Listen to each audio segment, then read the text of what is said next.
Olá a todos, estamos aqui no G7, no stand do G7, cobrindo o CBEM 2024 de Recife. E eu estou aqui, encontrei no meio do caminho aqui meu grande amigo Rodrigo Siqueira, endocrinologista, bastante conhecido do Rio de Janeiro. E o Rodrigo acabou de sair de uma palestra onde ele foi o palestrante, né, falando sobre novos critérios de diagnóstico de cetoacidose.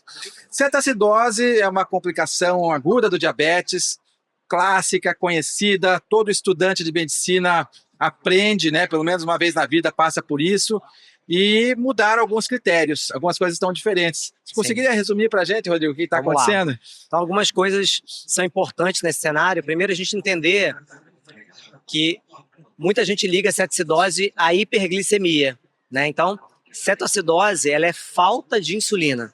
Então, a hiperglicemia, ela é comum quando eu tenho falta de insulina, a glicose sobe. Então, só que com a entrada de novas medicações, né, que geram cetoacidose com glicoses mais baixas, né, esse valor, o ponto de corte que a gente usava acima de 250, que era um ponto de corte mais provável para você ter cetoacidose, deixou de existir, né, nesse novo critério. Então, hoje, né, no critério, para eu fechar um quadro de cetoacidose, eu tenho que ter ou uma história de diabetes, já basta, ou uma glicose acima de 200, né? Não precisa ser né? Ou a história de diabetes, ou um ou outro, né? Um pH menor que 7,3, que define a acidose, né? Um bicarbonato menor que 18, e a presença de cetona, né? Se for no sangue, né, cetonemia maior que 3 milimol, se for cetonúria, mais que 2 cruzes lá na urina. Então, olha, interessante, né? Porque a gente sempre associou a cetoacidose com a hiperglicemia. Essa é uma forma clássica de enxergar, né, a cetoacidose. E hoje a gente vê cada vez mais, como você mesmo disse, cetoacidose, onde a glicemia não sobe tanto. E com a popularização dessas medicações, principalmente os inibidores do SGLT2, sim, que são utilizados já em larga escala no diabetes tipo 2, até pela disponibilidade que tem no SUS, né? E também usados de forma off-label em algumas pessoas com diabetes tipo 1, faz a glicosúria e a glicose não sobe tanto, mesmo na falta de insulina, né? Então, acho que é essa chave, talvez, que tenha que virar. Eu acho que você falou muito bem, né, Rodrigo? Das pessoas entenderem a cetoacidose não como uma hiperglicemia complicando, fazendo uma complicação aguda pela hiperglicemia, e sim pela falta de insulina, né? Isso e é interessante, então, assim, você vê que mais ou menos, todo mundo quando pensa em cetoacidose também pensa em diabetes tipo 1, né, mas ela também acontece em diabetes tipo 2, né, até no artigo ele cita um pouco, né, que às vezes um erro prescritivo, por exemplo, eu pego um paciente com glicada muito descompensado, né, que eu deveria muitas vezes insulinizar esse paciente, ele está insulinopênico ali naquele momento, e está com glicotoxicidade, então a resposta, né, pancreática está prejudicada. E às vezes o indivíduo forçando uma prescrição de medicação oral, às vezes uma terapia tripla, né, já de início, com o inibidor da SGLT2, eu posso propiciar o desenvolvimento de cetoacidose euglicêmica desse paciente. Ele melhora a glicemia, mas acaba evoluindo com cetoacidose. Isso é muito comum. Eu tenho a oportunidade de trabalhar num centro de referência de diabetes e a gente vê isso diariamente, né? A gente até ensina para os residentes isso.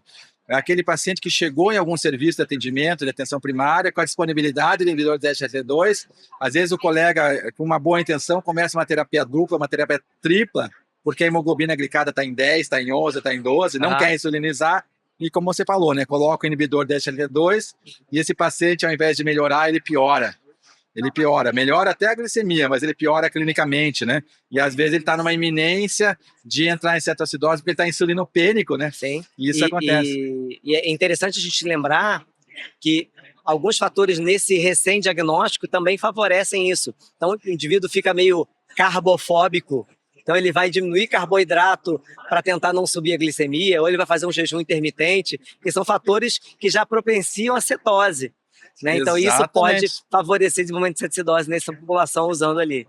Lembrar que a falta de carboidrato também é um fator, né, para aumentar ainda a cetose, que é o grande causador aí da cetoacidose, né? E na sequência da tua mesa, Rodrigo, vou falar também sobre o tratamento da cetoacidose. Né? poderia resumir o tratamento? Mudou alguma coisa? Ainda a gente faz aquele tratamento clássico que sempre fez? Como é que tá Então, o esse tratamento não mudou muito, né? Então, assim, a base é a mesma. Então, reposição de fluido, insulinização, né? E reposição de potássio, né? Então, o fluido é o principal, até questão muito comum de prova, Sempre, né? O que começa primeiro. Então, a gente vai começar ali, né, em adulto de meio a 1 litro de soro, né? Fisiológico, Ringer. E, na sequência, colhe os exames e começa a insulinização, né? Então, eles até dizem, acaba que na prática a gente não aguarda muito, mas a depender do resultado do potássio, eu posso começar ou não a insulinização. Na prática, pela demora, às vezes, de chegar ao exame, a gente já começa a insulinização, né? Chegou a gasometria, muitos aparelhos hoje de gasometria vêm até o resultado do potássio para facilitar junto, né? Já vem junto para facilitar essa tomada de decisão. Mas a pressa é no líquido, né? A insulinização você pode até aguardar pelo potássio, né? Porque até a própria hidratação já diminui glicemia, né? Você já diminui 50, 70 pontos de glicemia. Então, isso é o principal, você expande volume, melhora a função renal. Então, você consegue ali... Dilui os ácidos, dilui né? os ácidos, né? Que é um motivo importante. E, então, a gente começa por aí, dosa, né, a gasometria, o potássio, né? Se esse paciente está com potássio baixo, a gente repõe potássio para começar a insulinização. Se ele está ali acima de 3,5 até 5, você começa a insulinização, mas também repõe potássio. Se estiver acima de 5, você só faz insulinização, mas checa esse potássio a cada hora ou a cada 2 horas. Se começar a cair, você tem que repor também. Então, perfeito, acho que é o que a gente mais ou menos já conhece, né? Acho que o endocrinologista, o próprio clínico conhece como é que é o passo a passo da cetoacidose, mas sempre é bom rever, porque acho que são 2 momentos importantes, né? Talvez o mais importante é identificar a cetoacidose, com essas novas formas de cetoacidose que estão aparecendo, não novas, mas cada vez mais comuns, né? Com glicemias mais baixas, identificar pelo sintoma, desconfiar, fazer os exames, prestar atenção nos critérios que você bem colocou aqui, e aí, identificando a cetoacidose, obviamente, fazendo o tratamento correto, né? Só para finalizar, uma coisa que me chamou muito a atenção, durante a aula eu fiz uma pergunta, quantos de vocês já recomendaram que o paciente faça cetonemia em casa? E foi um total de 0 pessoas levantaram a mão. Olha só. Então, assim, as pessoas não sabem que isso é um recurso, né, que pode evitar que um paciente vá para o hospital e que ele consiga manejar uma cetoacidose leve, né? Que a recomendação no hospital é que o paciente fique no quarto, enfermaria, não precisa ir para uma unidade intensiva. Então, muitas vezes a gente consegue reverter, se você sabe, uma cetose leve, uma cetoacidose leve, uma cetona mais alta em casa, né? Ou naquele paciente que tem, às vezes, vômito, ou dor abdominal, ou náusea. Sintomas, às vezes, inespecíficos, inespecíficos, né? É um quadro viral ou é uma cetoacidose? Então, se ele tem uma cetona baixa, você evita que ele vá para o hospital de forma desnecessária. Né? Olha então, só, olha essa mensagem do Rodrigo, é importante, né? Uma dica aí. Tem que ter fita de cetona em casa. Fita de cetona vende em farmácia, aparelhinhos que medem a cetona vende na farmácia. É importante, todo paciente com diabetes tipo 1 tem que ter tira de cetona em casa. E todo paciente com diabetes tipo 2, que já esteja levemente insulinopênico, principalmente se ele usa inibidor de SLT2, tem que ter fita de cetona em casa. Exatamente. Rodrigo, excelente nessa nossa conversa aqui. Valeu, foi um prazer. Acho que falar de cetoacidose em pouco mais de 5 minutos, a gente tem uma aula completa de cetoacidose aqui, para quem quiser aprender, consegue através dela. Muito obrigado por estar aqui com a gente, cara.